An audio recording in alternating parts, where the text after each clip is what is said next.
Hi guys, this was my Hong Kong tram video that was liked by GoPro, and they gave me 30% discount code thanks to this video.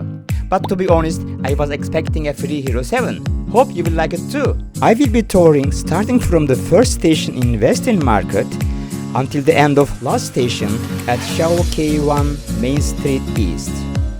This tour usually takes 85 minutes. Let's see how long it will take with this Hyperlapse video. Let's start!